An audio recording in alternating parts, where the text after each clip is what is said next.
안녕하십니까. 천삼명가 대표이사 김성현입니다. 제가 2001년도에 흑삼 제조기를 발명 특허를 해서 오늘 여기까지 오는 데는 딱 22년이 걸렸습니다. 근데 시장에서 많은 사람들과 만나서 흑삼을 전달해 왔고요. 근데 그 흑삼을 통해서 많은 사람들이 또 건강을 찾기도 했습니다. 인삼, 홍삼에 비해서 흑삼에는 독특한 성분들이 많아요. 근데 이거를 제가 영상을 통해서 알려고자 이 자리에 섰습니다. 자, 그러면 고려 인삼이란 뭐냐? 대한민국 밭에서 생산되는 인삼을 우리는 고려 인삼이라고 그래요.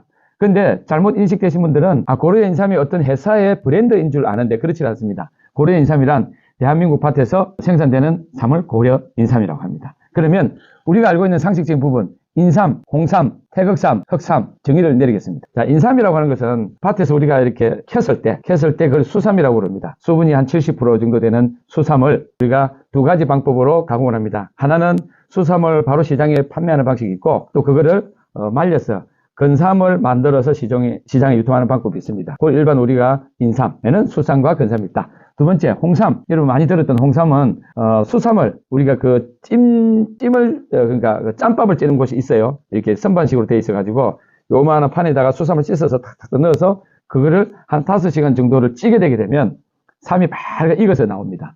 그것을 말렸을 때 터진 삼과 터지지 않는 삼, 이렇게 두 가지로 나눕니다. 그래서 홍삼은 만들어질 때 천삼, 지삼, 양삼 세 가지로 나눠지는 거예요. 그럼 천삼이란 뭐냐? 삼을 쪘을 때 터지지 않고 그대로 원형 형태를 유지하는 걸 우리는 천삼. 근데 조금 터진 거를 지삼. 근데 다정없이 터졌다. 이런 걸 우리는 양삼이라고 부릅니다. 그래서 캔에 보면 천지, 양으로 구분되어 있는데, 그거는 이제 터지고 안 터지고 차이에 따라서 그 삼의 가격대가 상당히 크게 차이가 납니다. 그래서 천삼은 시중에 지금 판매되고 있는 게 캔 하나에 300에서 한 600 정도 판매되고 있고요. 지삼은 뭐 한 100만 원 전후, 그 다음에 양삼은 30만 원 전후 판매되고 있습니다. 그래서 홍삼이라고 하는 것은 수삼을 쪄서 만들었다.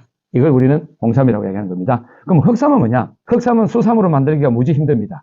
왜냐하면 흑삼이라고 하는 것은 일정한 화학 반응이 존재해야 되기 때문에 수삼 가지고는 만들기 힘들어요. 그래서 저는 제가 만든 그 흑삼은 뭘로 만드냐면 건삼으로, 그러니까 수삼을 생산해서 2, 3개월 정도의 건삼을 만든 상태에서 그 다음에 검사품, 즉 그 안에 농약이 있는지 없는지를 검사를 하는 기관이 있어요. 거기서 검사된 그 건삼을 가지고 제가 만든 발명 특허 제품인 흑삼 제조기가 있습니다.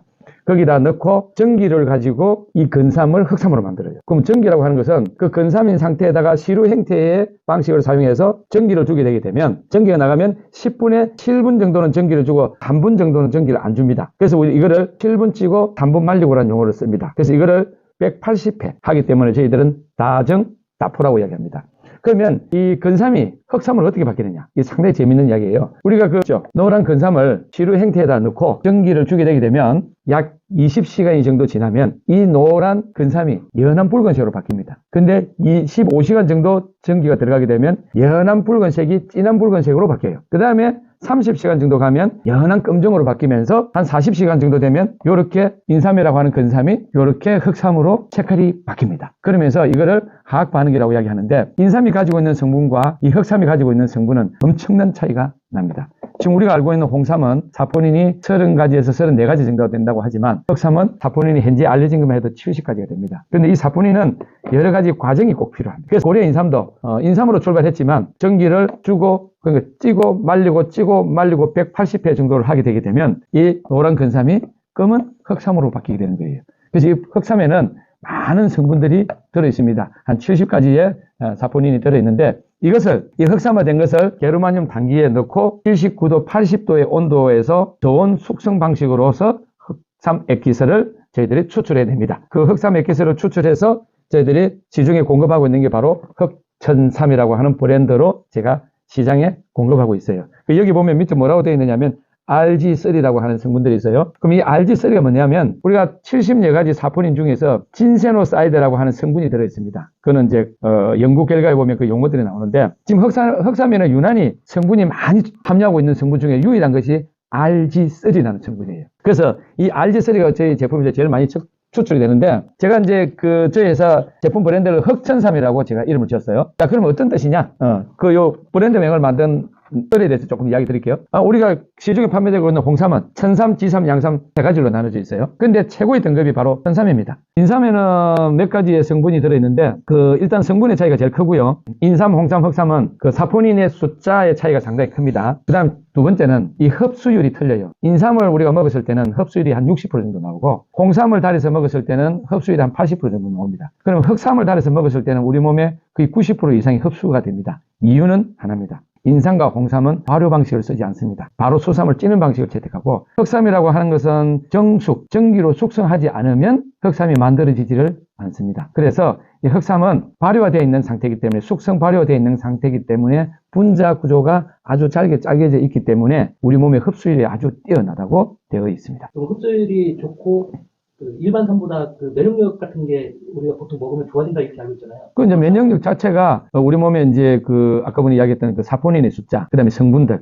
이런 것들이기 때문에 지금 현재 흑삼의 사포닌 종류가 71가지로 지금 밝혀져 있는 상태니까 그 안에는 아까 제가 이야기했던 RG30라고 하는 것은 암세포가 전이되는 것을 억제시키는 성분이고, RH5라고 하는 성분은 암세포를 직접 사멸하는 성분이라고 이미 과학자들이 만들어진 데이터의 자료에 나와 있습니다. 그러면 일반 인삼에 비해서 모든 부분의 성분 쪽에서는 배가 된다, 이렇게 쉽게 알고 있으면 되나요? 그렇죠. 이제 화학 반응에서 많은 사포닌 숫자가 늘어나 있는 상태다. 그다음 몸의 흡수율이 차이가 많다. 그래서 인삼, 홍삼, 흑삼을 가는데, 흑삼이 그래서 고가 제품으로 갈 수밖에 없는 것이 여러 가지 과정을 거치다 보니까 우리나라에 일반적으로 여러분 들어서 아는 대기업들에서 만드는 홍삼 회사들은 흑삼을 취급하지 않습니다. 그분들이 흑삼을 만들 줄 몰라서 취급 안 하는 것이 아니고, 원가가 높기 때문에 시장성에서 타당성이 나오지 않기 때문에 개발하지 않고, 우리 같은 경우는 이제 중소기업이니까 한 채 한 채 만들어서 공급하는 방식이죠.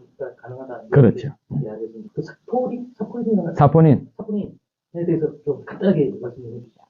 사포닌이라고 하는 것은 우리가 한약재만 나오는 겁니다. 한약재만 나오는데, 우리가 이 한약재를 이렇게 이제 숙성 발효를 하게 되면 거품이 나와요. 그 거품을 우리는 사포닌이라고 이야기하는데, 그 사포닌은 80도, 79도, 80도에서 제일 활성화되어 있습니다. 그런데 거기서 열을 가게 되게 되면 이게 90도, 95도, 100도로 넘어가게 되면 사포닌은 희발성이기 때문에 없어집니다. 그래서 옛날에 우리 조상님들이 우리가 그 약단지 있잖아요. 약단지로 우리가 한약을 달였단 말이에요. 그 약단지 위에 보게 되면 한지로 되어 있어요. 왜 한지로 되어 있냐면, 옛날에는 불을 조절할 수 있는 방식이 없었어요. 그래서 불을 떼었는데 열이 많이 들어가게 되면 끓게 되잖아요. 그러면 그 약단지 위에 있는 그 한지가 보풀 올라오면서 안에 있는 열기가 빠져나가고, 불이 약하면 다시 닫고 하는 온도 조절용이었어요. 옛날에 그 한지가. 그래서 그걸 이제 조절했었는데, 그래서 우리가 한약은 끓인다는 용어를 쓰지 않고 달인다는 용어를 씁니다. 그게 바로 사포닌을 함유하기 위한 온도 조절이었죠. 그래서 그거의 아이디어를 제가 받아서 제가 흑삼 제조기에는 79도, 80도에서 온도가 세팅되어 있습니다. 그래서 우리가 포장을 할 때 보면 거품이 엄청나게 나와요. 그게 바로 사포닌이고, 그 사포닌이 우리 오장육부에 필요한 성분들을 머금고 있습니다. 그거는 또 시간이 되게 되면 제가 이 사포닌 안에 들어있는 말톨, 피톤치드, 여러 가지 성분들이 있어요. 그거는 따로 제가 한번 강의를 하도록 하겠습니다. 혹시 궁금해서 그러는데, 옆에도 인삼주 같은데 흑삼도 혹시 술 담을 수 있나요? 흑삼도 술은 담을 수 있지만 흑삼은 담아본 적이 없고요. 요거는 지금 현재 22년 된 겁니다. 이게 이제 제가 철원에 인삼밭에 가가지고 이제 캤는 건데, 이게 6년근짜리예요. 이 정도 큰 수삼은 우리가 인삼밭을 가게 되면 한 개씩 나와요. 아주 귀합니다. 이거는 부리는 것이 값인데, 이거를 판매를 하지 않고 제가 관상용으로 제가 만들어서 지금 현재 22년 동안 제가 가지고 다니고 있는 이게 바로 6년근 우리나라의 고려 인삼입니다. 보유해주기 위해서 제가 가지고 다니고 있습니다. 감사합니다.